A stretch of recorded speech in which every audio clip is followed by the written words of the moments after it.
তো যাই, তো এটা এরকম যখনই যায় তখনই এরকম ঝগড়াঝাটি করে। এদিক দিয়ে পড়ালেখার খরচ ক্লাস 4-এ ভর্তি করে দিছে ঠিক, কিন্তু বেতন টেতন দিতে চায় না। বেতন চাইলে দিতে চায় না। মনে করেন একটা বই লাগবে কিনে দিতে চাইবো না, একটা ব্যাগ লাগবে কিনে দিব না, এক সেট জামা কাপড় কিনে দিব না। বড় বোনের জামা এটি আমার পড়তে হইতো। আমার 9 বছর 10 বছর বয়স, এত বড় মানুষের 3 পিস, এই পুরান 3 পিস এগুলো আমার দিয়ে দিত। গ্রামের বাড়ি সিরাজগঞ্জ। আমি যখন 11 মাস বয়স তখন আমার বাবা মারা যায়। আচ্ছা। আমার বাবার পক্ষে আমি শুধু একমাত্র মেয়ে, আমার কোনো ভাই বোন নাই। জি। তো আমার মায়ের পক্ষে আর কি প্রথম যে স্বামী ছিলেন তার আপনার সেই ঘরে 5 জন সন্তান ছিল। আমি দ্বিতীয় পক্ষের, আমার আব্বুর ঘরে কোনো সন্তান নাই, আমি একাই। আমার যখন 11 মাস বয়স তখন একটা দুর্ঘটনা, মানে আমার আব্বু চাকরি করতেন আর কি, সেখান থেকে আমরা ছুটিতে গ্রামে যাই আর কি। কিছু জমি জমা বন্ধক ছিল, আমার আব্বু চাকরি করে করে টাকা পাঠাইতো গ্রামে। তো সেখানে টাকা পাঠানোতে আমার মেজো চাচার হাতে পাঠাইতো টাকাটা। তো চাচা কি করতো, মানে ঠিক মতো টাকা দিত না। সে টাকা নিয়ে আসতো কিন্তু ঠিক মতো দিত না, জমি টমি ছাড়াতো না ঠিক মতো, দাদির হাতেও পৌঁছাইতো না টাকা। তো ছুটিতে যখন বাড়িতে যায় আব্বু, তখন এই বিষয়ে কথা কাটাকাটি হয় দুই ভাইয়ের মধ্যে, ফ্যামিলির সাথে। এক কথায় দুই কথায় আমার মেজো চাচা আমার আব্বুর গায়ে থাপ্পড় দেয় আর কি, গায়ে হাত তোলাতে আমার আব্বু খুবই কষ্ট পায়, যেহেতু ছোট ভাই গায়ে হাত তুলছে। তারপর সেই সময় আমার দাদাও কিছু বলে না, দাদা দাদি সবাই আর কি আমার আব্বুর উপরে রাগারাগি করে। তো সে কষ্ট থেকে আমার আব্বু ঘর থেকে বের হয়ে যায় ওই সময়।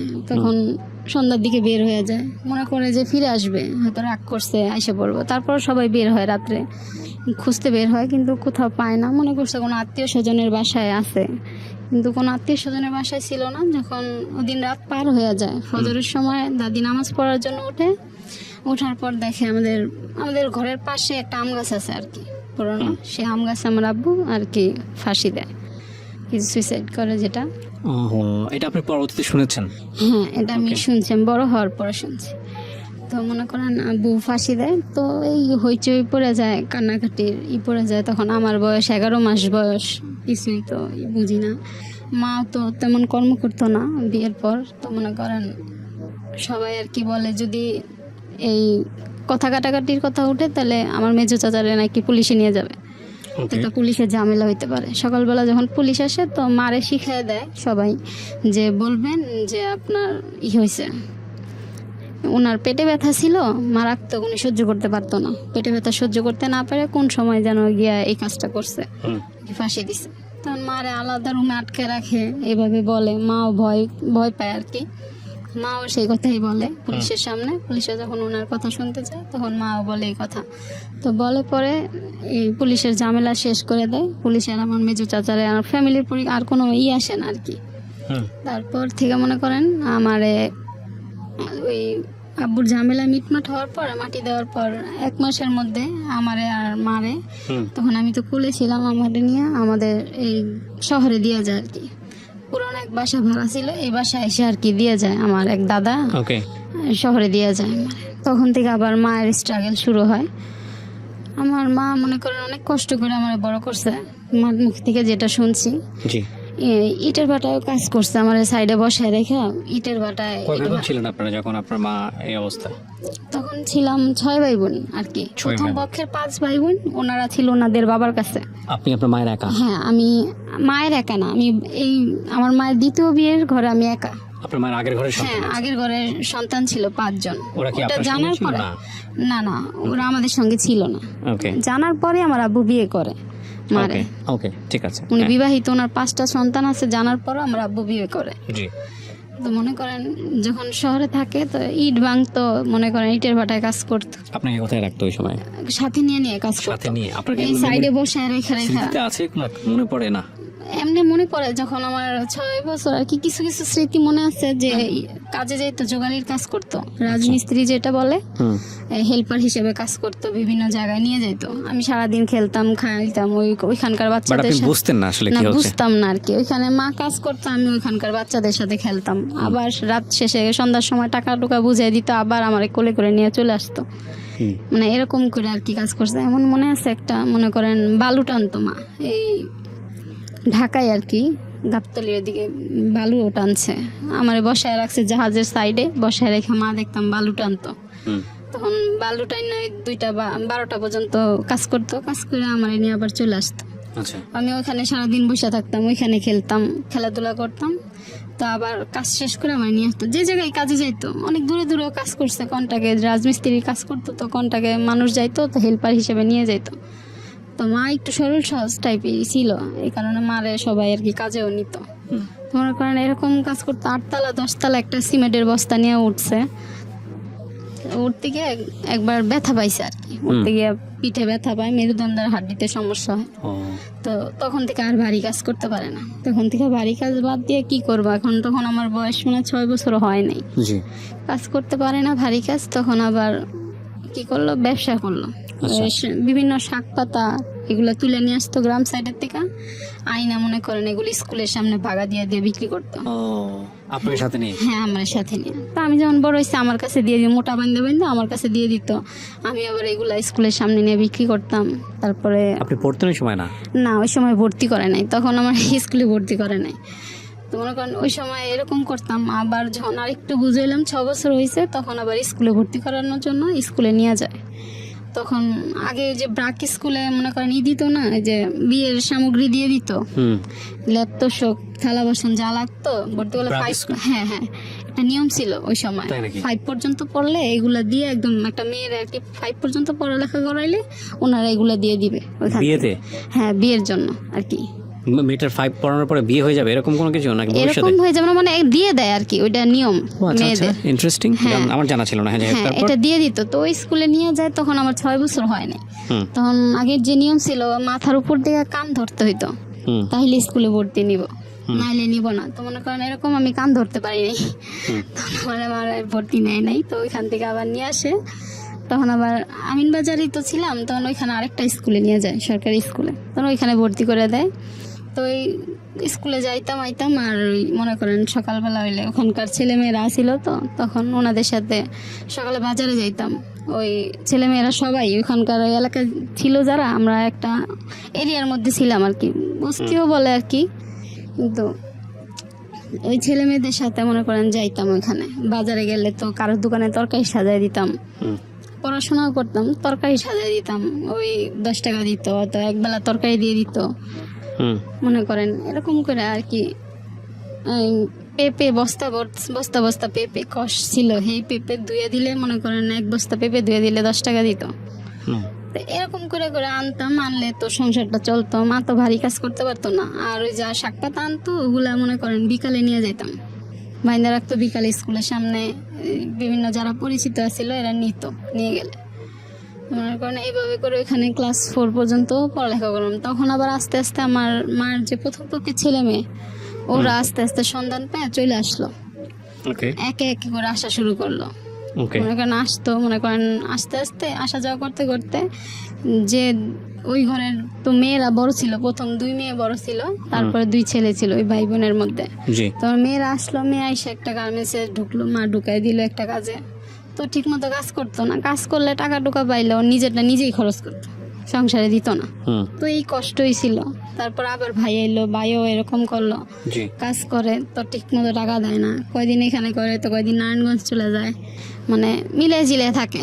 তখন আমার বড় আপা ছিল আবার নারায়ণগঞ্জ ওই সংসারে, তো উনি নারায়ণগঞ্জ ছিল, ওই বোনের কাছেও চলে যেত, আবার এখানেও আসতো, মনে করেন এরকম করে থাকতো। মনে করেন আমার দেখতেই পারতো না আর কি, ওরা সহ্য করতে পারতো, ওরা চাইতো আমার কারো কাছে দিয়ে দিই।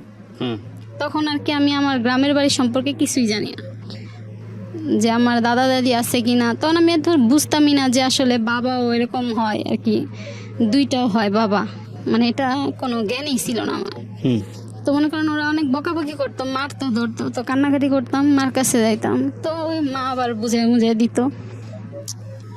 তো এরকম করতে করতে ওরা অনেক অনেক নোংরা নোংরা ভাষা কয় ওরা আর কি, হুম। যেগুলা শুনতেও পারি না। তখন বয়স কত আপনার? তখন 7-8 বছর আর কি। স্কুলে ভর্তি হননি তখনো? হ্যাঁ, তখন ভর্তি ভর্তি হয়েছেন তখন আমি ব্র্যাকে? ফ্রিতে পড়ি। হ্যাঁ, তখন ওই সরকারি স্কুল থেকে আবার ব্রাকে নিয়ে আসে আমাদের বাড়ির ভিতরেই আর কি ব্রাক স্কুল খোলে, তো ওই স্কুলে এসে পড়ি। তো এখানে দেখলাম আবার মা স্কুলে পড়লে আবার টিউশনি পড়তে হয়। তখন আমি 2-3 উঠে গেছি আর কি। জি 3 উঠছি পরে এরকম করে আর কি চলতেছে। বাজারে যাই, তরকারি বেশি, সকালে ওদিকে কাজ করি, হুম 20 টাকা দিলে আর কিছু তরকারি দিয়ে দিত, বাসায় নিয়ে আসতাম। হুম আর মা শাক পাতা তুলতো, এইগুলো আবার বিকালে স্কুলের সামনে নিয়ে যেতাম। হুম এগুলো নিয়ে বিক্রি করতেন? হ্যাঁ ক টাকা হতো এই সময় বিক্রি টিক্রি করলে? ওই সময় 2 টাকা আটি, 3 টাকা আটি, 5 টাকা আটি, একটা কিছু শাক মিলে একটা এক আটি করে দিত, তো 5 টাকা করে আটি বিক্রি করতাম। এগুলো বিক্রি করে টাকা নিয়ে বাড়ি চলে আসতাম? হ্যাঁ, বাসায় নিয়ে আসতাম। ওগুলা দিয়ে আবার মা সংসার চালাইতো, ঘর ভাড়া দিত, হুম ওনার ওষুধ চলতো। তো মনে করেন এরকম করতে করতে ক্লাস 3 যখন উঠলাম, তো দেখে মা আর পারতেছে না শাক পাতা, তখন পানি টানি উঠে গেলে তখন আবার কষ্ট হয়ে যেত। হুম তখন মনে করেন বিভিন্ন জায়গায় যে ধান রোপণ করতো তো ঢাকার ওদিকে, তো পানি উঠে গেলে ওনারা আবার এটি নিত না। তখন কি করতো, ওইখানকার আর কি আছে যারা থাকতো আরও আমাদের সাথে, ওনারা সবাই মিলে ওই ধান নিয়ে আসতো পানি থেকে, ডিপ দিয়ে ওই ধান তুলে নিয়ে আসতো। হুম ওগুলা কৃষকরা ফালাই দিত, তখন উঠাইতে পারবো না, পচে যেত। হুম ওগুলাই না, ওগুলারে মনে করেন ধানগুলারে পাড়ায় টাড়ায় ওগুলারে আর কি ই করতো, খাবার উপযোগী করতো, হুম ভাঙে টাঙ্গে। এই এরকম করতে করতে 3 যখন পড়ি, তখন আবার সবাই আর কি নারায়ণগঞ্জ চলে আসে, ওই ভাই বোনেরা। তখন আর একজনও ছিল না এখানে। হুম তখন বড় ভাই আর কি বিয়ে করব, তো মনে করেন বলতেছে যে এখানে নিয়ে আসবো, নারায়ণগঞ্জ নিয়ে যাবো, তো বিয়ে করব, যে মারে নিয়ে আসো, ফ্যামিলি ছাড়া তো কোনো মেয়ে দিব না, হুম দিতে চায় না। হ্যাঁ নিয়ে আসো, হ্যাঁ নিয়ে আসলে আমার বিয়েটা হয়ে গেলে তারপরে আল্লাহ লাগে হ্যাঁ জেনে মন চায় হ্যাঁ যাইব। হুম তো এরকম করতে করতে মনে করেন হ্যাঁ নিয়ে গেল আমাদের। ওকে, আমরা যেখানটায় ছিলাম তারপর? তো এর মাঝে আবার যখন আমি স্কুলে পড়তাম, তখন মেজো বোনটা ওইখানেই থাকতো, ওইটার আবার তখন ওইখানে বিয়ে হয়েছে। বিয়ে হয়েছে, অনেক মানে কথায় কথা আমার মারধর করতাম, বাপের ঠিক নাই, এটা সেটা নানান কথা বলতো আর কি। হুম কার মেয়ে টার মেয়ে দিয়ে আসো, এটারে পালক দিয়ে দাও, কোনো হানে দিয়ে দাও, মানে দেখতেই পারতো না ওরা, মানে সহ্যই করতে পারতো না আর কি। মনে করেন যে মার কাছে থাকি আমি, সহ্য করতে পারতাম না এই কষ্টে। ব্রাক স্কুলে যে পড়তাম, ম্যাডামরা আমার খুব আদর করতো, দেখতো সামনে কত কষ্ট করি, ভাই বোনের কাছ থেকে এরকম অপমান। হুম মনে করেন ওনা বললো কি তাহলে আমার কাছে দিয়ে দাও একটা ম্যাডাম, তো ওই ম্যাডামের কাছে দিল, বলে যে আমি ওর পড়ালেখা চালাবো, ও আমার কাছে থাকবো, আমার টুকিটাকি কাজকর্ম করে দিব। হুম তো দিল ম্যাডামের কাছে। তো ওইখানে আবার কাছাকাছি, তো মারা ছাড়া থাকতে পারতাম না, অল্প বয়স ছিল, 8 বছর, বুঝতাম না, থাকতে যেতাম না, আবার চলে আসতাম, বাসায় এসে পড়তাম। তো এরকম করে আবার ঝগড়াঝাটি করতো, আবার বোনে গায়ে হাত তুলতো, দেখতাম মা অনেক কষ্ট পাইতো, কান্নাকাটি করতো মাঠের মধ্যে ঘুরে ঘুরে। হুম তো এই করে করে মনে করেন আবার একখানে দিয়ে দিল, মানে ওই এলাকারই পরিচিত একজন, তো বললো আমার মেয়ের বাড়ি লোক লাগবো, তো তোমার মেয়েটারে দিয়ে দাও। হুম তো সে ওনার মেয়ের বাড়ি আমার দিয়ে দিল। তো সেখানে ছিলাম 3 মাস, মারা ছাড়া মনে করেন থাকতে পারি না, ছোট ছিলাম, হুম কাজকর্ম এত বুঝতাম না। তো 3 মাস থাকার পরে মা বললো থাক, আবার নিয়ে আইছে যে আমার ও থাকুক, আর আমার কাছেই থাকুক। তা আবার নিয়ে আইছে ওই বাসা থেকে, আনছে পরে আবার ওনারা এখানেই থাকলাম। থাকতে থাকতে মনে করেন এই কাজকর্ম করতাম। পরে 3 থেকে 4 উঠবো, ফাইনাল পরীক্ষার আগে, তখন আবার নারায়ণগঞ্জ নিয়ে আইসে আমার বড় বোন, বললো কি যে নারায়ণগঞ্জ আইসা বড়, হ্যাঁ আমার বড় ভাইরা আর কি বিয়ে করাইবো, তো এর লেগে নিয়ে আইসে, একটা পরিবার আর কি দরকার, ব্যাচেলার থাকতো তখন, কেউ তো মেয়ে দিবে না, হুম তখন একটা ফ্যামিলি হইলে তখন আমি দিব। তখন নিয়ে আসলো, তখন মা বলতেছে নিয়ে আসবে, এই সময় তোরে নিয়ে আসা দেবো না, আর পরীক্ষা সামনে 4 উঠবো, এখন নিয়ে আইতে পারবো না। কয় তোমার মেয়ের পড়ান লাগবো কি লেগে, এখন পড়ানোর দরকার নেই, পরে কি করবা। তো বলতো ওরা কোনো সময় চাইতো না যে আমি পড়ালেখা করি, ও এটা সহ্য হইতো না, হুম ওরা ঠিক মতো পড়ালেখা করতে পারে না, এখন চায় না যে আমিও পড়ালেখা করি। তো তারপর মা বলছে যে যদি ওরা স্কুলে ভর্তি করো তাইলে নিয়ে যাবো, আর নাইলে নিয়ে যাবো না। তারপর মারে বলে যে ঠিক আছে, তুমি যখন না ভর্তি করলে আইবা না, তাহলে ওরে ভর্তি করে দিই আমি স্কুলে। তো এখানে নিয়ে এসে নারায়ণগঞ্জ যায় না, আবার স্কুলে ভর্তি করে দেয় ক্লাস 4-এ। ওকে 4-এ ভর্তি করে। তো 4-এর থেকে মনে করেন ওনাদের সমস্ত পারফরমেন্স যা আর কি সবই করছি, যে যা বলতো তাই করতাম। ওকে মনে করেন ভয় পাইতাম প্রচুর, ভাইয়ারে আপারে সবাই আর কি ভয় পেয়ে চলতাম, অনেক যা বলতো তাই করতাম, যে না বললে তো উল্টাপাল্টা কথা বলবে, বাসা থেকে বের করে দিবে, রাইট তো বাসা থেকেও বের করে দিচ্ছে কয়েকবার। মেজোটা আবার কি করতো, এই ঢাকা থেকে যখন নারায়ণগঞ্জ যাইতো ও গিয়ে শুরু করে দিত। আচ্ছা। সুখে থাকবো মানে ওর দেখতেই পারতো না আমারে, মানে টর্চার শুরু করে দিত, ওর বের করে দাও এটা সেটা। কয়েকদিন মারছে ও গিয়া, ওইখানে গেছে পরে মারছে, গায়ে হাত তুলছে, কাপড় চোপড় ধুয়ে বাসা থেকে বের করে দিছে, জেনে মন চাই না চলে যাও। তাই আবার কাপড় চোপড় নিয়ে আপার কাছে চলে যাই, বড়টার কাছে গিয়ে বিচার দিই যে এমন এমন এমন করে আমার বাসা থেকে বের করে দিছে। পরে বড়টা আবার কয় ঠিক আছে তুই দেখি কি করে। তো বাইয়াকে পরে আবার বুঝায় বাইরের লোকে পাঠায় দেয়। তো যাই, তো এটা এরকম যখনই যায় তখনই এরকম ঝগড়াঝাটি করে।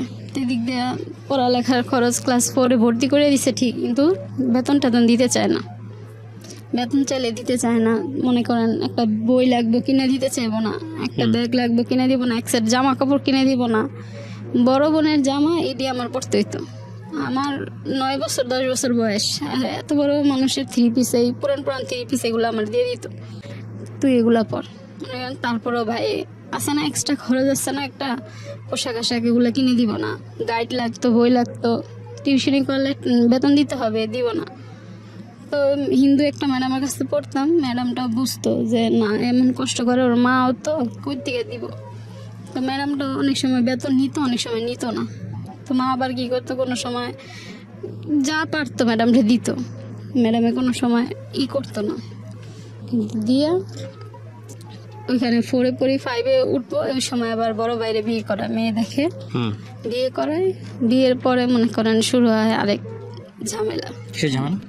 যেমন আমি মা, তো ওনারা আবার মিথ্যা কথা বলে বিয়ে করায় যে সংসারে মা আছে, কিন্তু আমি যে আমার বোন বলে পরিচয় দেয় না, বলে এটা মা অসুস্থ, তো মারে দেখাশোনা করার লেগে মেয়েরে নিয়ে আসি।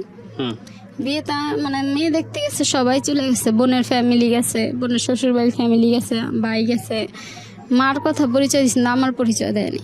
ওখানে বলা আমি নাকি মানে আমার পালক নিয়ে আসছে, পালতে নিয়ে আসছে, মার দেখশন করার লেগে আমার আনছে। তখন যে পরিবারের সাথে বিয়ে, ওনারা তো মনে হচ্ছে ওরা দেখতে আনছে, আবার পড়ালেখা করাইবো কি লিগে। বিয়ের পর ভাইয়ের বউ বলতেছে যে ওরে কি আর পড়ালেখা করাইবো, আর পড়ালেখা করানো লাগবে না, ওরে পড়ালেখা করাইলে আমারও পড়ালেখা করাই দিও। ভাইয়ের ওয়াইফ আর কি বলে, তো মনে করেন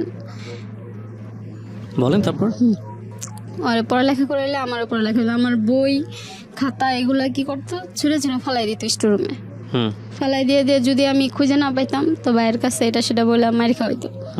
তো ভাইয়া আবার চিলাচিলি করতো, আইনে দিত না, একটা গাইড লাগবে কিংবা বই লাগবে, এগুলা কোনো সময় আইনে দিতে চাইতো না। তো বলতে বলতে বলতে বলতে একটা নিয়ে আসবে এরকম। তো টিউশনি ফি তখন ছিল 200 টাকা, 200 টাকা করে, ম্যাডামের কাছে 300 টাকা করে পড়তাম। তো 300 টাকা দিতে চাইতো না। ভাইয়ের ওয়াইফ বলতো কি 300 টাকা করে দিবা, আমার ভবিষ্যৎ নাই, মানে ওনাদের ভবিষ্যতের কথা চিন্তা করে আমার টিউশনি পড়াটাও বন্ধ করে দিছে।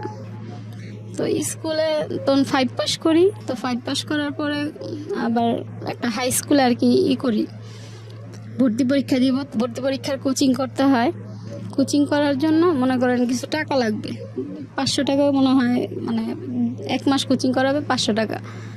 তো এই টাকাটাও দিতে চায়নি। তখন আমার বড় দুলাভাই যে বলতেছে পড়ালেখা যেহেতু করাইবা দেও, সমস্যা কি, দিলে তো বিফলে যাবেন। তো এরা রাজি হয় না, দিব না, ভর্তিই করবো না মানে। তারপর আমার বড় দুলাভাই বলে যে থাক, উনি আবার ভালো মানুষ ছিল, উনি বলে যে থাক আমি দিতেছি, পরে দিয়ে দিব না। আমার ভাই পরে ভাই দিছে অবশ্য, পরে নিয়ে নিছে, প্রথম দিতে চায়নি, পরে ভর্তি করে দিছে স্কুল, হাই স্কুলে ভর্তি করছে। ক্লাস 6-এ যখন পড়ালেখা করি তখন মনে করেন এরকম সংসারে প্রতিদিন একটা না একটা সংসারটা তখন কিভাবে চলতেছিল? ক্লাস 5-এ যখন পড়ানো, ভাইরা কি কোনো সাপোর্ট দিত? হ্যাঁ, তখন ওই যে বড় ভাইয়ের কাছে চলে যাই, বড় ভাই যে চাকরি করতো ওইটার উপরেই চলতো সংসার, ওইটার বড় ভাই চালাইতো। তখন আর আমি কোনো কাজ টাজ করি না, ওইখানে গিয়ে পড়ালেখা করি, এমনি সংসারের কাজকর্ম টুকটাক বাজার টাজার করা এগুলো আমার দিয়ে করাইতো। আচ্ছা আচ্ছা, হ্যাঁ এগুলো আমি করতাম, সকালে বাজার করা, বাজার টাজার করে দিয়ে তারপরে স্কুলে যেতাম। এরকম করে এই 6-এ পড়তেছি, প্রতিদিন একটার পর একটা সমস্যা থাকে, মনে হয় আজকে মার সাথে লাগছে, তো এইটা হয়েছে নাই, কথা নিয়ে ঝগড়াঝাটি অশান্তি লেগেই ছিল সংসার, একটার পর একটা সমস্যা ছিলই। তো এই সমস্যা থেকে মনে করেন 1 দিন 2 দিন 3 দিন, তো মা আবার সহ্য করতে পারে নাই। এই একটা রুম 2টা রুমই ছিল, কিন্তু এক রুমে ওনারা হাজব্যান্ড ওয়াইফ ছিল, আমার ভাইয়ের বউ, আর নিচে আমরা শুইতাম, নিচে ফ্লোরে বিছানা করে মা আর আমি শুইতাম।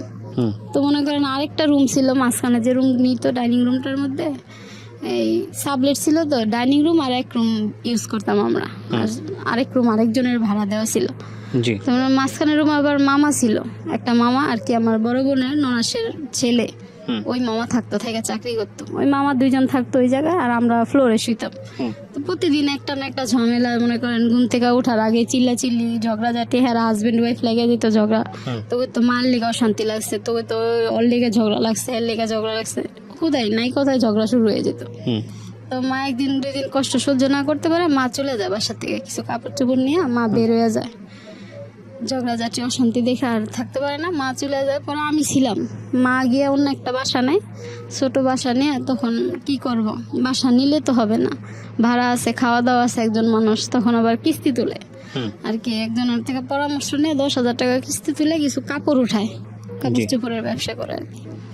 তো কাপড় চোপড়ের ব্যবসা করে, তখন আমি তো মাস ছাড়া থাকতে পারি না, তখন আমিও কি করি, আমিও চলে যাই মার কাছে, মা একা একা থাকবো, আমিও মার কাছে চলে যাই, ভাইয়ের সংসারের দিকে যাই, এই মার কাছে থাকতে থাকি। তো মনে করেন মা কাপড়ের ব্যবসা করতো, ওই মোটামুটি চলতো আর কি। হুম তারপরে একদিন ভাইয়া আবার গেছে ওয়াইফ নিয়ে, ওনার বাচ্চা হওয়ার পরে আর কি, যা বলতেছে যা হয়েছে হয়েছে ভুলে যাও, তো আসে পড়ো এখানে। মা বলে যাবো, আবার যদি ঝগড়াঝাটি, আবার এই অশান্তি, আবার বের হয়ে আসবো, তারপর আবার মানুষ হাসাহাসি করবো, আবার একটা হইব, হুম তোরা আলাদাই থাক, তোরা শান্তিতে থাক আর কি।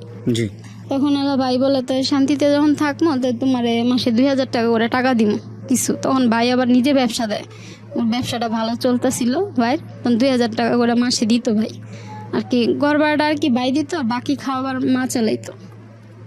যেমন কাপড়ের ব্যবসা করতো, তখন আমি স্কুলে পড়তাম, তখনও ঠিক মতো আমার স্কুলের আমি টিউশনই করতে পারিনি, হুম মানে পড়তে পারিনি কারো কাছে। ওই স্কুলের বেতনের জন্য মনে করেন এই আপনার স্কুলের যে হেড স্যার, তারপরে আপনার অধ্যক্ষ যারা আছে, তাদের বাড়ি বাড়ি যাইতাম সকালবেলা, হুম গিয়ে যাতে পরীক্ষার আগে একটু বেতনটা কমায় দেয়, কিংবা বেতনটা মওকুফ করে।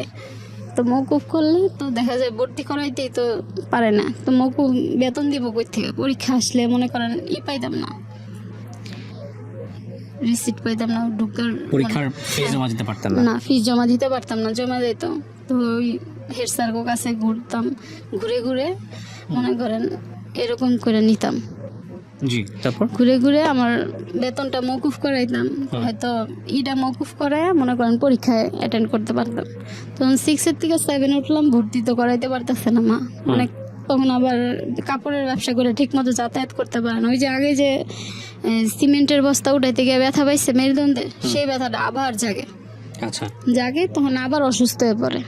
তখন কি করবো, ক্লাস 7-এ কষ্ট করে ভর্তি করছে, বড় আপার কাছ থেকে 2,000 টাকা না হালাতে এনে ভর্তি করছে আমারে। হুম তো মনে করেন সেখান থেকে ভর্তি করে, এখন আমি তো টিউশনের ফি কারো কাছে পড়তেও পারি না, একা একা আর কি পড়বো, অঙ্ক এইগুলা কিছুই, এতগুলা সাবজেক্ট তো আর করতে পারি না, একা কভার করতে পারি না। কোন ক্লাস থাকতে এটা তখন 7-এ থাক, 7 হ্যাঁ আবার পরীক্ষার ফিস দিতে পারি না, বেতন দিতে পারি না, সব সময় তো আর স্যারেরা মাফ করে না। ট্রু তো মনে করেন এরকম কি করব, তখন মা কি করলো, একটা কথা বলে, আমাকে কষ্ট তখন কিছুই ছিল না, একটা ফ্লোরে শুধু বিছানা করে শুইতাম, ফ্যান ছিল না ঘরে, একটা ওই কয়েকটা হাঁড়ি পাতিল এগুলা আর কাপড় চোপড় রেখে এগুলাই কষ্ট করে চলতাম।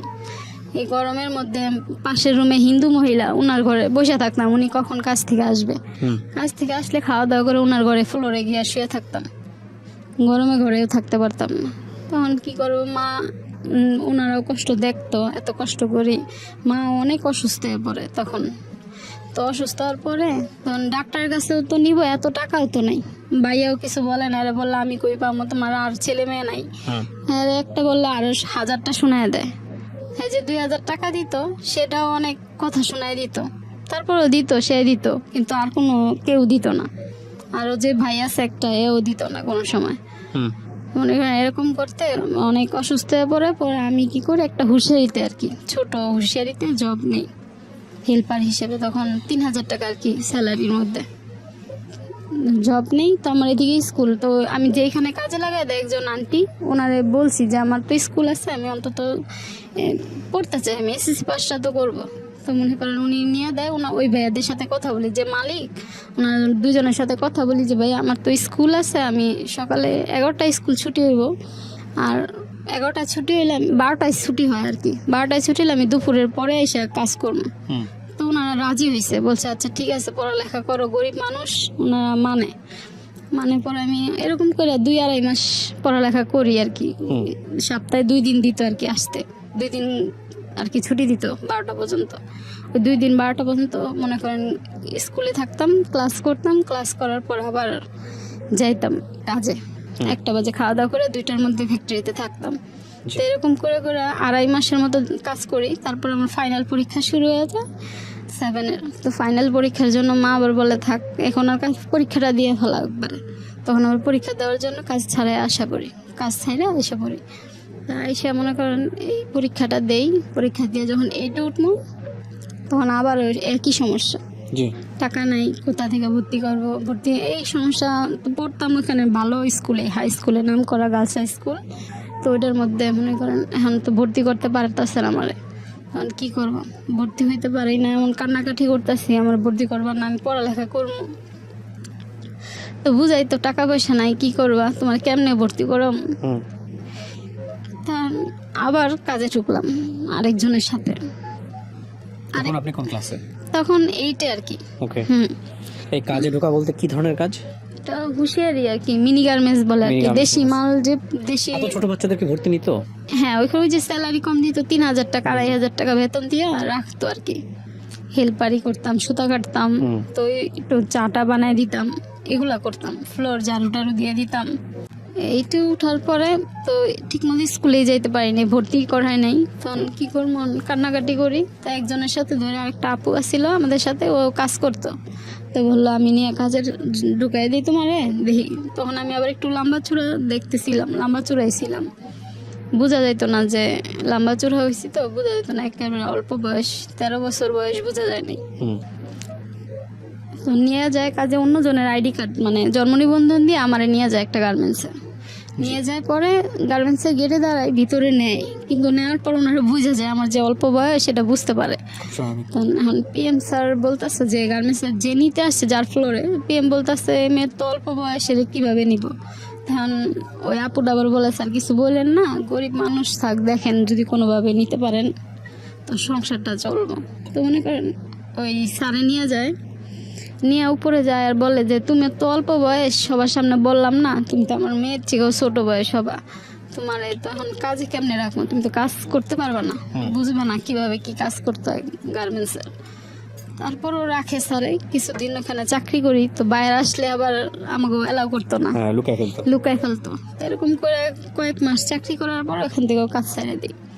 কাজ ছাড়িয়ে দিয়ে মনে করেন আবার আইসা পড়ি। তো আইসা অন্য আরেকটা জায়গায় কাজ নেই, কাজ করতে করতে তো আমার স্যার দেখলো, স্যার বলতেছে যে প্রাইমারি স্কুলের স্যার আর কি, উনি আবার অনেক আদর করতো।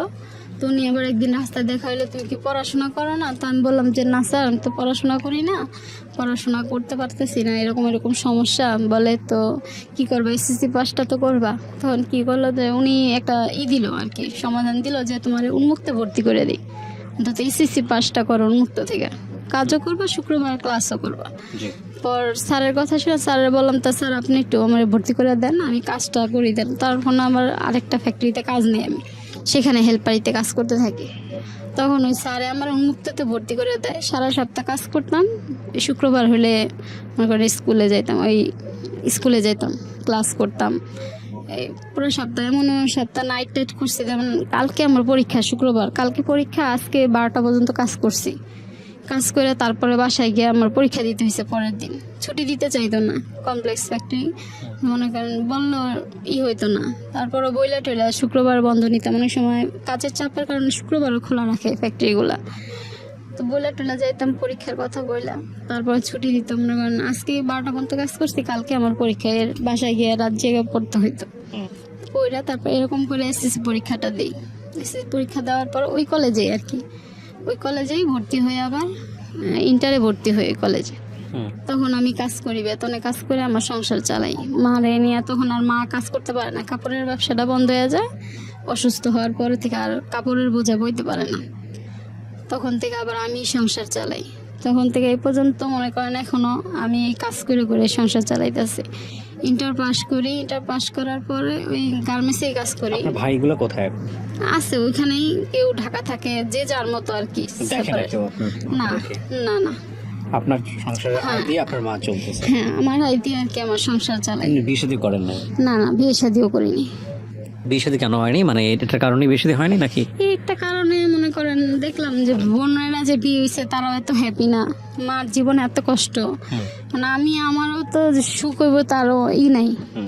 তো আমারও মনে হইলো যে আমি বিয়ে করলে এমন অনেক ছেলেরা অফার দিত আর কি, কিন্তু আমি কোনো সময় এগুলার মধ্যে যাইনি, যে হয়তো বা আমারও জীবনে এরকমই হবে এলোমেলো। যেহেতু মনে করেন মায়ের একটা আছে, তো ওই হিসাবে বাবা নাই, ভাই নাই। তো আমার যখন 15 বছর বয়স, আচ্ছা 11 মাস বয়স, আমার গ্রামের থেকে আমরা নিয়ে আসছে শহরে মা। আর গ্রামে যায় আমার 15 বছর বয়স যখন, ভাই বোন অনেক খারাপ খারাপ কথা বলে, রাস্তার এটা সেটা নানান কথা বলে, তো সহ্য হইতো না। যে বলতাম যে আমার কি কেউ নাই, তুমি আমার গ্রামে নিয়ে যাও।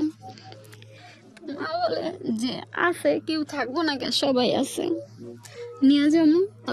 তো একদিন নিয়ে যায় রাত্রে। মা এই 15 বছর আগে গেছে, রাস্তাঘাট এখন এতটা মনে নাই তার, তারপরে নিয়ে গেছে গ্রামে। এই ভাই বোনের কথার কারণে নিয়ে গেছে, যে তোর যে দেশে যারা আছে তাকে পরিচয় করাম, যাতে ওরা আর তোর খারাপ কথা না বলতে পারে। 15 বছর পরে আমরা নিয়ে যাই গ্রামে। তো মনে করেন হঠাৎ যাই, তো ভুল ঠিকানায় চলে যাই। যেমন আমার দাদার নামে একটা বইলা ফেলাইছে, আরেকটা শেখের জায়গায় সরকার বলে ফেলাইছে। তো ওই বাড়িতে নিয়ে যায় অন্য গ্রামে। তো ওই বাড়িতে ওনার জায়গায় রাইত হয়ে যায়। গ্রাম দেশে তো মনে করেন 6টার পরেই কেউ পাওয়া যায় না সহজে, হাটখোলায় একদম সন্ধ্যা হইলেই সবাই যার যার বাড়িতে থাকে। তা একজনের জিজ্ঞেস করতে করতে এক ভাইয়া আবার শহরের থেকে আসছে গ্রামে শীতের সময়। তো ওই ভাইয়ারে জিজ্ঞেস করলো যে এরকম এরকম, আমি তো ওনার বাড়িতে যাবো, ওনারে তো পাইতেছি না। উনি আবার আমার আব্বার ফুবা লাগে আর কি, দাদা হয় আমার। ওই দাদার বাসায় আর কি প্রথমে যাবে, যেহেতু আমার বাসায় প্রথমে একটা ঝামেলা করে আর কি আমার আব্বু মারা গেছে, সুইসাইড করছে। কি পরিবেশ এটা তো আর মা জানে না, আমার নিলে মাইরেই ফেলাইবো নাকি, এই ভয়ে মা কখনোই যোগাযোগ করে নাই। তো ওই ফার্স্ট টাইম যে ওই দাদা আবার ভালো ছিল, ওই দাদার বাসায় যায় উঠবো, তখন যায় উঠছে এমন এক বাসায়, মনে করেন যায় দেখে তো এটা তো আমার যে দাদা আর কাছে যাবো ওই দাদা না। তখন তারপর ওনারা অনেক ভালো, ওনারা দুজনই মারা গেছেন, আল্লাহ ওনাদের জান্নাত নসিব করুক।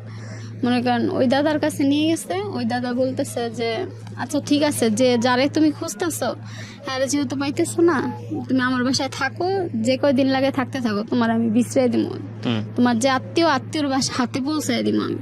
তখন ওইখানেই থাকি। ভয়ে ভয়ে ছিলাম যে কোথায় আইলাম, মানে শহরে এত বছর শহরেই বড় হয়েছি, হঠাৎ গ্রামে গেছি, তারপর অপরিচিত মানুষের হাতে পড়ছি, মাইরেই ফেলায় নাকি। তো মনে করেন তারা থাকতে দিল, খাওয়া দাওয়া করাইলো। পরের দিন সকালবেলা গ্রামের মানুষ তো সকালে নামাজ পড়তে গেছে মসজিদে, বলছে যে ওমন ঢাকা থেকে মেহমান আইছে, এর নামে খুঁজতেছে। আমার ওই দাদার নাম বললো, এই নামে খুঁজতেছে। আর কার আত্মীয় তো এটা তো জানি না, আমার বাসায় আছে, যার আত্মীয় সবাইরে বলে দেন, এলাকার মধ্যে সবাইরে বলছে। ওনার ছেলে আবার 4 দোকানে গিয়ে বলছে। তো এক একজন আইতেছে, ওই নাম যাদের যাদের নাম ওই নামে সবাই এসে হাজির হইতেছে। তো মারে ডাকতেছে, মা তো চিনে, মা সামনে গিয়ে বলতেছে যে না উনি না। তো আবার এরকম করতে করতে 4-5 জন আসছে, 4-5 জনের মধ্যে মানে কেউই না। পরে লাস্ট পর্যায়ে আবার আমার যে দাদার কাছে গেছি ওই দাদা আসছে। ওই দাদা আইসা তো মনে করেন মায়ের মুখের দিকে তাকায় রয়েছে, তাকায় গইতেছে। তো মায়ের নাম ধরে বলতেছে যে তুমি বাইচে আছো এখনো, মেয়েরাও কি বেঁচে আছে? তখন মা বলে যে বাইচে আছে ফুবা, এই যে মেয়ে। পরে মনে করেন ওই দাদার হাতে পৌঁছে দেয়। তো ওনার তো জড়ায় ধরে অনেক কথা বলে যে এই 11 মাস বয়স রাইখাইছি ঢাকা, আর তো খবরও নিলা না, নিয়েও আসো নাই শহরের থেকে, বাইচে আছে নাকি মরে গেছে এটাও জানি না। তারপর মনে করেন উনি নিয়ে যায় ওনার সাথে চলে যাই ওনার বাসায়। যাই পরে আমার ওইখানে যে চাচা আছে, তারপর ফুবুরা আছে, আমার দাদা আছে, কাকিরা, তো ওনারা দেখা তো সবাই অবাক হয়ে গেছে যে এত বছর পরে এই মেয়ে আইছে। আমার আব্বুর নাম ধরে বলে হ্যাঁ নাই, তো হ্যাঁ মেয়েটা বাচ্চা আছে, এটাই তো অনেক। পরে ওনারা আদর আপ্যায়ন করে, ওনাদের ওইখানে থাকি কয়েকদিন। থাকার পর ওনাদের কাছ থেকে জানতে পারি আমাদের বাড়ির অবস্থা কি, কে কি অবস্থানে আছে। তো ওনারাই বলে যে এরকম এরকম এই চাচা এরকম, তো এরকম শোনার পরে তারপরে কয়েকদিন ওনার বাসায় থাকার পরে ওনারা ঠিকানা দেয়, ওই ঠিকানায় যাই। তো বাড়িতে যখন যাই তখন যায় দেখি সবাই অবাক হয়ে যায় আমাদের দেখেন যে এত বছর পরে এরা বাইচা আছে, এরা তো এখনো মনে করছে আমরা মারা গেছি, এটা মনে করছে যে আমি বাইচা নাই। দেখে অবাক হয়ে যায় সবাই যে এই মেয়ে এখনো বাইচা আছে, এই বউ, আমরা তো মনে করছি বউ মরে গেছে, হয়তো মাইয়া কোনোখানে গেছে, নাইলে কিছু হয়ে গেছে। এক্স্যাক্টলি, আমি এই জায়গাটা থেকেই বলি আপনাকে, একটা হচ্ছে যে দেখেন পরিস্থিতির উপরে তো কারো হাত নাই, তাই না? আপনার হয়তো আফসোস আছে যে আপনার এতগুলো ভাই, তারা যদি আপনার মাকে দেখতেন তাহলে হয়তো আপনার জীবনটা অন্যরকম হতো, তাই না? তবে এটা ঠিক, পরিস্থিতি আরও জটিল হতে পারতো। আপনি ধরেন এখন 2 হাত 2 পা আছে, আপনি এটা দিয়ে পয়সা যতটুকু পারেন রোজগার করেন এবং সেটা আপনার হালাল উপার্জন, এটা দিয়ে আপনি আপনার মাকে সেবা করতে পারছেন। হ্যাঁ, নারী জীবনের একটা অসম্পূর্ণতা, যদি বিয়ে, সংসার, বাচ্চা এগুলো প্রয়োজন আছে, কিন্তু এটা যদি একেবারেই না হয় তবুও আপনার খারাপের জন্য এটা হয়নি আপনি এটা বলতে পারবেন না, কারণ আপনি আপনার মাকে সেবা করছেন, মার পাশে থাকছেন, যে কারণে আপনার এটা হয় নাই। তো দিন শেষে আপনার একটা আত্মতৃপ্তির জায়গা আছে। হ্যাঁ, আমি বরং এটাকে পজিটিভ হিসেবেই দেখতে চাই। তবে আপনার মা নিশ্চয়ই চান আপনার বিয়ে শাদী হোক, এবং সে সবসময় বলে, হ্যাঁ মা সবসময় বলে। তা আমি আবার চিন্তা করি যে পড়াশোনা করছি তো একটা ভালো চাকরি টাকরি যদি পাই, তারপরে আস্তে ধীরে হয়তো বা সংসার করব, একটা তখন একটা ভালো ছেলে দেখে বিয়ে করবো। এবং তো দেখা যায় গার্মেন্টস এর মনে করেন কাজ করি ছেলেরা, গার্মেন্টস এর আমি যে সেকশনে কাজ করি আমি তো ছেলেদের চিনি কিরকম ওরা না। তারপরে বড় কথা হচ্ছে আপনার নিজের আগ্রহ হয় না, রাইট, বিয়ের পরে আপনার ফ্যামিলিকে আপনাকে দেখতে হবে, সেরকম কমিটমেন্ট নিয়ে আপনাকে বিয়ে শাদী করতে হবে, যেটা অনেক সময় ছেলেরা সাপোর্ট করে না বা দিতে চায় না। যারাই আসে তো মনে করেন বলে যে না দেখবো, মাকে দেখবো, সমস্যা নাই, কিন্তু আপনার বিশ্বাস হয় না আমার, যে আমি যদি নির্দিষ্ট একটা চাকরি করি বিয়ের পরে এটা করব, আমি আমার টাকা দিয়ে আমার মাকে দেখবো, সমস্যা নাই। মনে করেন যখন গ্রামে যাই তখন আবার চাচারা দেখে খুশি হয়, সবাই অবাক হয়, খুশি হয়। তখন চাচারা বলে যে আমি তোমারে রাখতে পারি, কিন্তু তোমার মারে তো বাবা আমরা রাখবো না। তো মনে করেন এখন আমি চিন্তা করি যে আমারে যে ফালাই নাই, আমি তারে ফালামো কেন, সে আমার মা। তখন আমিও বলছি যে না আমি থাকবো না, আমি যে কর্ম করি, কষ্ট করি, মাকে নিয়ে থাকি, আসবো গ্রামে যাই, বছরে যাই একবার, যাওয়া আসা পরে। ঠিক আছে, আপনার মাকে কখনোই ফেলবেন না। রাইট, পরিস্থিতি বোঝাটা আসলে খুব জরুরি। আমরা আসলে নারীকে সম্মান করি তার কাজের জন্যে, নারী যে একাও পারে সেই জায়গাটাকে আমরা রেসপেক্ট রাখবো আজকের অনুষ্ঠানের মধ্য দিয়ে। আমরা শুধু এতটুকু বলতে চাই যে অনেক মানুষের স্যাক্রিফাইস চোখে দেখা যায় না, কিছু কিছু মানুষের স্যাক্রিফাইস হয়তো দৃশ্যমান, যে কারণে আমরা তাদেরকে নিয়ে অনেক কথা বলি। কিন্তু আমাদের সমাজের চারপাশে এমন অসংখ্য মানুষ আছে যাদের স্যাক্রিফাইসগুলো দৃশ্যমান হয় না, কিন্তু তারা নিজের জীবনের অন্যতম সুখ, সমৃদ্ধি এবং ভবিষ্যৎ বিসর্জন দিয়ে তারা তাদের প্রিয়জনের পাশে থাকেন। যে স্যাক্রিফাইসগুলো হয়তো ইতিহাসের পাতায় লেখা থাকে না, বইয়ের পাতায় লেখা থাকে না, এবং তারা হয়তো একাডেমিক্যালি খুব ভালো করে পড়াশোনাও করেননি, কিন্তু তাদের ভেতরের মানবিক বোধগুলো আমাদেরকে অনেক কিছু শিক্ষা দেয়। সো সেই শিক্ষাটা আজকে আমাদের এই অনুষ্ঠানে নিতে হবে। সবাই অনেক ভালো থাকুন, আজকের মতো এই পর্যন্তই। শুভ। এইটা উঠার পরে তো ঠিকমতো স্কুলেই যাইতে পারিনি, ভর্তি করায় নাই, তখন কি করবো, কান্নাকাটি করি। তো একজনের সাথে ধরে একটা আপু আসছিল আমাদের সাথে, ও কাজ করতো, তো বললো আমি নিয়ে কাজের ঢুকাই দিই তোমারে দেখি। তখন আমি আবার একটু লম্বা চূড়া দেখতেছিলাম, লম্বা চূড়াইছিলাম, বোঝা যাইতো না যে লম্বা চূড়া হয়েছি, তো বোঝা যেত না, একেবারে অল্প বয়স, 13 বছর বয়স, বোঝা যায়নি। তো নিয়ে যায় কাজে, অন্যজনের আইডি কার্ড মানে জন্ম নিবন্ধন দিয়ে আমারে নিয়ে যায় একটা গার্মেন্টসে, নিয়ে যায় পরে গার্মেন্টসের গেটে দাঁড়ায়, ভিতরে নেয়, কিন্তু নেওয়ার পর ওনারা বুঝে যায় আমার যে অল্প বয়স সেটা বুঝতে পারে। এখন পিএম স্যার বলতেছে যে গার্মেন্টসের যে নিতে আসছে যার ফ্লোরে, পিএম বলতেছে মেয়ের তো অল্প বয়স, সেটা কীভাবে নিব। এখন ওই আপুটা আবার বলে স্যার কিছু বললেন না, গরিব মানুষ থাক, দেখেন যদি কোনোভাবে নিতে পারেন তো সংসারটা চলবো। তো মনে করেন ওই স্যারে নিয়ে যায়, নিয়ে উপরে যায় আর বলে যে তুমি তো অল্প বয়স, সবার সামনে বললাম না, তুমি তো আমার মেয়ের থেকেও ছোট বয়স হবা, তোমার তো এখন কাজে কেমনে রাখবো, তুমি তো কাজ করতে পারবা না, বুঝবা না কিভাবে কি কাজ করতে হয় গার্মেন্টসের। তারপরও রাখে স্যারে, কিছুদিন ওখানে চাকরি করি, তো বাইরে আসলে আবার আমাকে অ্যালাউ করতো না, লুকাই ফেলতো। এরকম করে কয়েক মাস চাকরি করার পর ওখান থেকেও কাজ ছেড়ে দিই। কাজ ছেড়ে দিয়ে মনে করেন আবার আইসা পড়ি, তো আইসা অন্য আরেকটা জায়গায় কাজ নেই, কাজ করতে করতে তো আমার স্যার দেখলো, স্যার বলতেছে যে প্রাইমারি স্কুলের স্যার আর কি, উনি আবার অনেক আদর করতো, তো উনি আবার একদিন রাস্তায় দেখা হইলো, তুমি কি পড়াশোনা করো না? তো আমি বললাম যে না স্যার, আমি তো পড়াশোনা করি না, পড়াশোনা করতে পারতেছি না, এরকম এরকম সমস্যা। বলে তো কি করবা, এসএসসি পাসটা তো করবা। তখন কি করলো যে উনি একটা দিল আর কি, সমাধান দিল যে তোমার উন্মুক্তে ভর্তি করে দিই, অন্তত এসএসসি পাসটা করো, উন্মুক্ত থেকে কাজও করবা, শুক্রবার ক্লাসও করবা। পর স্যারের কথা শুনে স্যারের বললাম, তা স্যার আপনি একটু আমার ভর্তি করে দেন, আমি কাজটা করে দেন। তখন আমার আরেকটা ফ্যাক্টরিতে কাজ নেই, আমি সেখানে হেল্পারিতে কাজ করতে থাকি। তখন ওই স্যারে আমার উন্মুক্ততে ভর্তি করে দেয়, সারা সপ্তাহ কাজ করতাম, শুক্রবার হলে মনে করেন স্কুলে যাইতাম, ওই স্কুলে যেতাম, ক্লাস করতাম। এই পুরো সপ্তাহ, এমন সপ্তাহ নাইট টাইট করছি। যেমন কালকে আমার পরীক্ষা, শুক্রবার কালকে পরীক্ষা, আজকে 12টা পর্যন্ত কাজ করছি। কাজ করে তারপরে বাসায় গিয়ে আমার পরীক্ষা দিতে হয়েছে পরের দিন। ছুটি দিতে চাইতো না কমপ্লেক্স ফ্যাক্টরি, মনে করেন বললো হইতো না। তারপরে বইলা টইলা শুক্রবার বন্ধ নিতাম, অনেক সময় কাজের চাপের কারণে শুক্রবারও খোলা রাখে ফ্যাক্টরিগুলা। তো বইলা টইলা যাইতাম, পরীক্ষার কথা বইলা, তারপরে ছুটি দিতাম। মনে করেন আজকে 12টা পর্যন্ত কাজ করছি, কালকে আমার পরীক্ষা, এর বাসায় গিয়ে রাত জেগে পড়তে হইতো।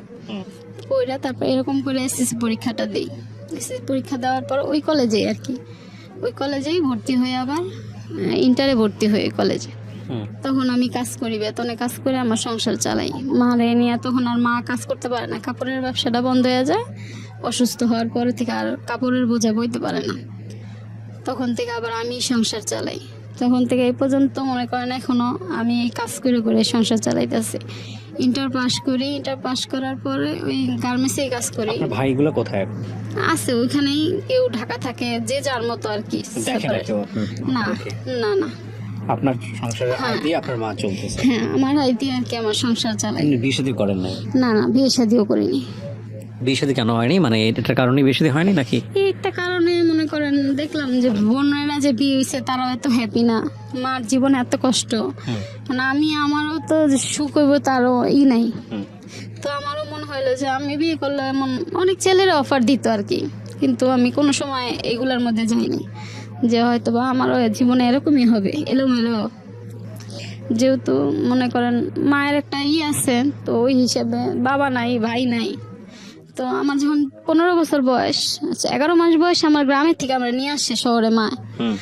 আর গ্রামে যায় আমার 15 বছর বয়স যখন, ভাই বোন অনেক খারাপ খারাপ কথা বলে, রাস্তার এটা সেটা নানান কথা বলে, তো সহ্য হইতো না। যে বলতাম যে আমার কি কেউ নাই, তুমি আমার গ্রামে নিয়ে যাও। মা বলে যে আছে, কেউ থাকবো না কে, সবাই আছে, নিয়ে যাবো। তো একদিন নিয়ে যায় রাত্রে। মা এই 15 বছর আগে গেছে, রাস্তাঘাটে এখন এতটা মনে নাই তার, তারপর নিয়ে গেছে গ্রামে।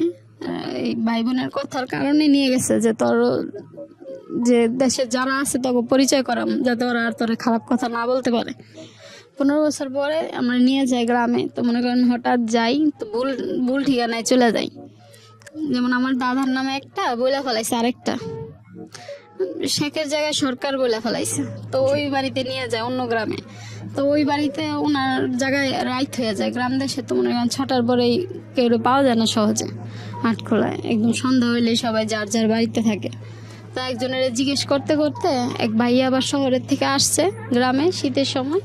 তো ওই ভাইয়ারে জিজ্ঞেস করলো যে এরকম এরকম, আমি তো ওনার বাড়িতে যাবো, ওনারে তো পাইতেছি না। উনি আবার আমার আব্বার ফুবা লাগে আর কি, দাদা হয় আমার। ওই দাদার বাসায় আর কি প্রথমে যাবে, যেহেতু আমার বাসায় প্রথমে একটা ঝামেলা করে আর কি আমার আব্বু মারা গেছে, সুইসাইড করছে। কি পরিবেশ এটা তো আর মা জানে না, আমার নিলে মাইরেই ফেলাইবো নাকি, এই ভয়ে মায় কখনোই যোগাযোগ করে নাই। তো ওই ফার্স্ট টাইম যে ওই দাদা আবার ভালো ছিল, ওই দাদার বাসায় যায় উঠবো। তখন যায় উঠছে এমন এক বাসায়, মনে করেন যায় দেখে তো এটা তো আমার যে দাদা আর কাছে যাবো ওই দাদা না। তখন তারপর ওনারা অনেক ভালো, ওনারা দুইজনই মারা গেছেন, আল্লাহ ওনাদের জান্নাত নসিব করুক। মনে করেন ওই দাদার কাছে নিয়ে গেছে। ওই দাদা বলতেছে যে আচ্ছা ঠিক আছে, যে যারে তুমি খুঁজতেছো হ্যাঁ যেহেতু পাইতেছো না, তুমি আমার বাসায় থাকো, যে কয়দিন লাগে থাকতে থাকো, তোমার আমি বিছড়াই দিব, তোমার যে আত্মীয়র বাসা হাতে পৌঁছাই দিব আমি। তখন ওইখানেই থাকি। ভয়ে ভয়ে ছিলাম যে কোথায় আইলাম, মানে শহরে এত বছর শহরেই বড় হয়েছি, হঠাৎ গ্রামে গেছি, তারপর অপরিচিত মানুষের হাতে পড়ছি, মাইরেই ফেলায় নাকি। তো মনে করেন তারা থাকতে দিল, খাওয়া দাওয়া করাইলো। পরের দিন সকালবেলা গ্রামের মানুষ তো সকালে নামাজ পড়তে গেছে মসজিদে, বলছে যে ওমন ঢাকা থেকে মেহমান আইছে, এর নামে খুঁজতেছে। আমার ওই দাদার নাম বললো, এই নামে খুঁজতেছে। আর কার আত্মীয় তো এটা তো জানি না, আমার বাসায় আছে, যার আত্মীয় সবাইরে বলে দেন, এলাকার মধ্যে সবাইরে বলছে। ওনার ছেলে আবার চার দোকানে গিয়ে বলছে। তো এক একজন আইতেছে, ওই নাম যাদের যাদের নাম ওই নামে সবাই এসে হাজির হইতেছে। তো মারে ডাকতেছে, মা তো চিনে, মা সামনে গিয়ে বলতেছে যে না উনি না। তো আবার এরকম করতে করতে 4-5 জন আসছে, 4-5 জনের মধ্যে মানে কেউই না। পরে লাস্ট পর্যায়ে আবার আমার যে দাদার কাছে গেছি ওই দাদা আসছে। ওই দাদা আইসা তো মনে করেন মায়ের মুখের দিকে তাকায় রয়েছে, তাকায় ঘুরতেছে। তো মায়ের নাম ধরে বলতেছে যে তুমি বাইচে আছো এখনো, মেয়েরাও কি বেঁচে আছে? তখন মা বলে যে হ বাইচে আছে ফুবা, এই যে মেয়ে। পরে মনে করেন ওই দাদার হাতে পৌঁছে দেয়। তো ওনার তো জড়ায় ধরে অনেক কথা বলে যে এই 11 মাস বয়স রাইখে আইছি ঢাকা, আর তো খবরও নিলা না, নিয়েও আসো নাই শহরের দিকে, বাইচে আছে নাকি মরে গেছে এটাও জানি না। তারপর মনে করেন উনি নিয়ে যায় ওনার সাথে চলে যাই ওনার বাসায়। যাই পরে আমার ওইখানে যে চাচা আছে, তারপর ফুবুরা আছে, আমার দাদা আছে, কাকিরা, তো ওনারা দেখে তো সবাই অবাক হয়ে গেছে যে এত বছর পরে এই মেয়ে আইছে। আমার আব্বুর নাম ধরে বলে হ্যাঁ নাই, তো হ্যাঁ মেয়েটা বাচ্চা আছে, এটাই তো অনেক। পরে ওনারা আদর আপ্যায়ন করে, ওনাদের ওইখানে থাকি কয়েকদিন। থাকার পর ওনাদের কাছ থেকে জানতে পারি আমাদের বাড়ির অবস্থা কি, কে কি অবস্থানে আছে। তো ওনারাই বলে যে এরকম এরকম এই চাচা এরকম। তো এরকম শোনার পরে তারপরে কয়েকদিন ওনার বাসায় থাকার পরে ওনারা ঠিকানা দেয়, ওই ঠিকানায় যায়। তো বাড়িতে যখন যাই তখন যায় দিই সবাই অবাক হয়ে যায় আমাদের দেখেন যে এত বছর পরে এরা বাইচে আছে। এরা তো এখনো মনে করছে আমরা মারা গেছি, এটা মনে করছে যে আমি বাইচে নাই। দেখে অবাক হয়ে যায় সবাই যে এই মেয়ে এখনো বাইচে আছে, এই বউ। আমরা তো মনে করছি এই বউ মরে গেছে, হয়তো মাইয়া কোনোখানে গেছে, নাহলে কিছু হয়ে গেছে। এক্স্যাক্টলি, আমি এই জায়গাটা থেকেই বলি আপনাকে। একটা হচ্ছে যে দেখেন, পরিস্থিতির উপরে তো কারো হাত নাই, তাই না? আপনার হয়তো আফসোস আছে যে আপনার এতগুলো ভাই, তারা যদি আপনার মাকে দেখতেন তাহলে হয়তো আপনার জীবনটা অন্যরকম হতো, তাই না? তবে এটা ঠিক, পরিস্থিতি আরো জটিল হতে পারতো। আপনি ধরেন এখন 2 হাত 2 পা আছে, আপনি এটা দিয়ে পয়সা যতটুকু পারেন রোজগার করেন, এবং সেটা আপনার হালাল উপার্জন, এটা দিয়ে আপনি আপনার মাকে সেবা করতে পারছেন। হ্যাঁ, নারী জীবনের একটা অসম্পূর্ণতা, যদি বিয়ে, সংসার, বাচ্চা এগুলো প্রয়োজন আছে, কিন্তু এটা যদি একেবারেই না হয়, তবুও আপনার খারাপের জন্য এটা হয়নি আপনি এটা বলতে পারবেন না, কারণ আপনি আপনার মাকে সেবা করছেন, মার পাশে থাকছেন, যে কারণে আপনার এটা হয় নাই। তো দিন শেষে আপনার একটা আত্মতৃপ্তির জায়গা আছে। হ্যাঁ, আমি বরং এটাকে পজিটিভ হিসেবেই দেখতে চাই। তবে আপনার মা নিশ্চয়ই চান আপনার বিয়ে শাদী হোক, এবং সে সবসময় বলে, সবসময় বলে। আমি আবার চিন্তা করি যে পড়াশোনা করছি তো একটা ভালো চাকরি যদি পাই, তারপরে আস্তে ধীরে হয়তো সংসার করবো, তখন একটা ভালো ছেলে দেখে বিয়ে করবো। এবং গার্মেন্টস এর মনে করেন কাজ করে ছেলেরা, গার্মেন্টসে আমি যে সেকশনে কাজ করি, আমি তো ছেলেদের চিনি কিরকম ওরা। না, তারপরে বড় কথা হচ্ছে আপনার নিজের আগ্রহ হয় না। রাইট, বিয়ের পরে আপনার ফ্যামিলিকে আপনাকে দেখতে হবে, সেরকম কমিটমেন্ট নিয়ে আপনাকে বিয়ে করতে হবে, যেটা অনেক সময় ছেলেরা সাপোর্ট করে না বা দিতে চায় না। যারাই আসে তো মনে করেন বলে যে না দেখবো, মাকে দেখবো, সমস্যা নাই, কিন্তু আপনার বিশ্বাস হয় না আমার, যে আমি যদি নির্দিষ্ট একটা চাকরি করি, বিয়ের পরও এটা করব, আমি আমার টাকা দিয়ে আমার মাকে দেখবো, সমস্যা নাই। মনে করেন যখন গ্রামে যাই তখন আবার চাচারা দেখে খুশি হয়, সবাই অবাক হয়, খুশি হয়। তখন চাচারা বলে যে আমি তোমারে রাখতে পারি, কিন্তু তোমার মারে তো বাবা আমরা রাখবো না। তো মনে করেন এখন আমি চিন্তা করি যে আমারে যে ফালাই নাই, আমি তারে ফালামো কেন, সে আমার মা। তখন আমিও বলছি যে না আমি থাকবো না, আমি যে কর্ম করি, কষ্ট করি, মাকে নিয়ে থাকি, আসবো গ্রামে যাই, বছরে যাই একবার, যাওয়া আসা পরে। ঠিক আছে, আপনার মাকে কখনোই ফেলবেন না। রাইট, পরিস্থিতি বোঝাটা আসলে খুব জরুরি। আমরা আসলে নারীকে সম্মান করি তার কাজের জন্য, নারী যে একাও পারে সেই জায়গাটাকে আমরা রেসপেক্ট রাখবো আজকের এই অনুষ্ঠানের মধ্য দিয়ে। আমরা শুধু এতটুকু বলতে চাই যে অনেক মানুষের স্যাক্রিফাইস চোখে দেখা যায় না, কিছু কিছু মানুষের স্যাক্রিফাইস হয়তো দৃশ্যমান, যে কারণে আমরা তাদেরকে নিয়ে অনেক কথা বলি। কিন্তু আমাদের সমাজের চারপাশে এমন অসংখ্য মানুষ আছে যাদের স্যাক্রিফাইসগুলো দৃশ্যমান হয় না, কিন্তু তারা নিজের জীবনের অন্যতম সুখ, সমৃদ্ধি এবং ভবিষ্যৎ বিসর্জন দিয়ে তারা তাদের প্রিয়জনের পাশে থাকেন। যে স্যাক্রিফাইসগুলো হয়তো ইতিহাসের পাতায় লেখা থাকে না, বইয়ের পাতায় লেখা থাকে না, এবং তারা হয়তো একাডেমিক্যালি খুব ভালো করে পড়াশোনাও করেননি, কিন্তু তাদের ভেতরের মানবিক বোধগুলো আমাদেরকে অনেক কিছু শিক্ষা দেয়। সো সেই শিক্ষাটা আজকে আমাদের এই অনুষ্ঠানে নিতে হবে। সবাই অনেক ভালো থাকুন, আজকের মতো এ পর্যন্তই। শুভ